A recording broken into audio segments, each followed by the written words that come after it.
લાલો લાલો લાલો આજુબાજુ જ્યાં જોઈએ ત્યાં ફક્ત લાલો મૂવીની જ વાત થાય છે. બધા લોકો કહે છે કે લાલો મૂવી જોઈ કે નહીં. ભાઈ અમે આજે જોવા જવાના છીએ. 100 કરોડ કમાવાવાળી પહેલી મૂવી બની છે આ. ગુજરાતી ઇન્ડસ્ટ્રી માટે ગૌરવની વાત છે કે એક મૂવી કે જે 100 કરોડ કમાઈ શકે છે. હવે ફક્ત સાઉથની મૂવી જે કરોડોના કલેક્શન કરે છે એવું નથી રહ્યું. ગુજરાતી મૂવી પણ 100 કરોડનો બેન્ચમાર્ક ક્રોસ કરી શકે છે. હું છું આર્યન પટેલ. આજે આપણે વાત કરવાના છીએ લાલો મૂવીની. સ્વાગત છે સૌથી પહેલા તો તમારું. એક મૂવી કે જે 50 લાખનું નાનકડું બજેટ હતું આનું 50 લાખ અને પહેલા દિવસે ફક્ત 2 લાખની જ કમાણી હતી, તો 100 કરોડ સુધી કઈ રીતે પહોંચી શકી? પહેલા તો આપણે સમજીએ ડાયરેક્ટર કે જે એક કાબિલે તારીફ માણસ છે કે જેમણે પહેલી મૂવી છે એમની, જેનું નામ છે અંકિત સખિયા. અંકિત સખિયા એક પહેલા એન્જિનિયર હતા, સિવિલ એન્જિનિયર, અને એન્જિનિયરે બનાવેલી મૂવી એન્જિનિયર ક્યાંય ઘટે નહીં ભાઈ. એક રિજનલ લેંગ્વેજની મૂવી કે જેનું બજેટ ફક્ત 50 લાખ છે. બધા જ એક્ટર નવા છે, કોઈ સુપરસ્ટાર નથી આ મૂવીની અંદર, બધા એક્ટર નવા છે. ડાયરેક્ટરની આ પહેલી ફિલ્મ છે તો પણ ટોટલ કલેક્શન તમે જોશો 118 કરોડ. થિયેટરની અંદર કેટલા દિવસ ચાલી? 80 થી વધારે દિવસ થિયેટરમાં લગાતાર ચાલી રહી છે. શરૂઆતનું કલેક્શન બહુ ઓછું હતું, પરંતુ ધીમે ધીમે કલેક્શન વધતું ગયું. શું આના માટે કોઈ ફેક કેમ્પેન ચલાવે છે? બિલકુલ નહીં. શું દરેક જગ્યાએ પોસ્ટર લગાવ્યા છે, એડ ચલાવી છે? બિલકુલ નહીં.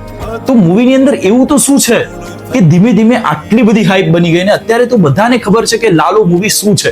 લગભગ બધા લોકોએ જોઈ પણ લીધી છે. આના મુખ્ય 2 કારણ છે. પહેલું ફેક્ટર કારણ એ છે કે એનો ટોપિક. અત્યાર સુધી જેટલા પણ ટોપિક ગુજરાતી ઇન્ડસ્ટ્રીમાં બનતા આવે છે છેલ્લા ઘણા ટાઈમથી, એ છે લવ સ્ટોરી અને કોમેડી. કોઈએ ભક્તિભાવ શ્રદ્ધાવાળા ટોપિક પર કોઈ ટચ કર્યું જ નથી, અને આ મૂવી જે ગેપ હતી એને ફિલ કરે છે. એટલે આ મૂવી નાના બાળકોથી લઈને વૃદ્ધો સુધી બધા લોકોએ જોઈ છે. ટાર્ગેટિંગ ઓડિયન્સ આની ઘણી બધી છે. અને બીજું મહત્વનું ફેક્ટર રહ્યું છે કે મોટા ભાગની જે મૂવી છે એ યંગસ્ટરને અને અમદાવાદ, સુરત, રાજકોટ, વડોદરા આવા 4-5 મોટા શહેરોના જે યંગસ્ટર છે એમને ટાર્ગેટ કરે છે, એમની જ લાઈફ બતાવે છે મૂવી. આ મૂવી એવી નથી. આ મૂવીની અંદર નાનાથી નાના જે સામાન્ય માણસ હોય, જે ગામડાના વૃદ્ધ લોકો છે, નાના બાળકો છે, તાલુકા, ગુજરાતના દરેક તાલુકા, ગામડા સુધી આ મૂવી પહોંચી છે. ફક્ત 4 અમદાવાદ, સુરત જેવા મોટા શહેરોમાં નહીં, નાના નાના ગામડા સુધી પહોંચ્યું છે. અત્યારે તમે કોઈ ગામડાની અંદર જશો તો તમને એવા સીન ચોક્કસથી જોવા મળશે કે લોકો મહિલા મંડળ સાથે મળીને મૂવી જોવા જાય છે. ઘણા ટાઈમ પહેલા આ સીન જોવા મળતા. તમે કોઈને પૂછશો તો લોકો કહેશે કે હા ભાઈ, અમે લોકો પહેલા બધા સાથે મળીને મૂવી જોવા માટે નજીકના થિયેટરની અંદર જતા ટ્રેક્ટર ભરીને. અત્યારે હમણાં એક વિડીયો એવો આવ્યો છે કે લોકો ટ્રેક્ટર ભરીને મૂવી જોવા માટે જાય છે, બધી મહિલાઓ.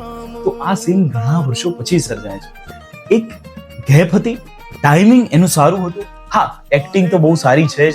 નિર્દેશક જે અંકિત સખિયા છે એમનું નિર્દેશન પણ ડાયરેક્શન પણ બહુ જ સારું છે, પરંતુ એની સાથે એમનો ટોપિક, ટાઈમિંગ અને એમની ટાર્ગેટિંગ ઓડિયન્સ બધું સાથે મળીને, એમને કૃષ્ણ ભગવાનનું નામ હતું એટલે મૂવી ચોક્કસથી ચાલવાની જ હતી. ભગવાનનો પ્રેમ હતો અને સાથે સાથે મૂવી પણ એટલી સારી હતી.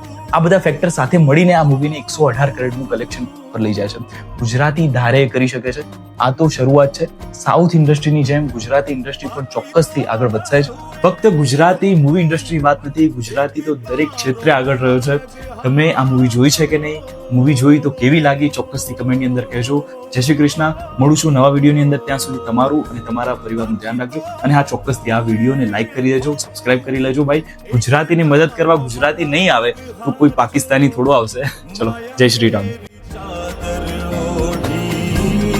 मेरे कशू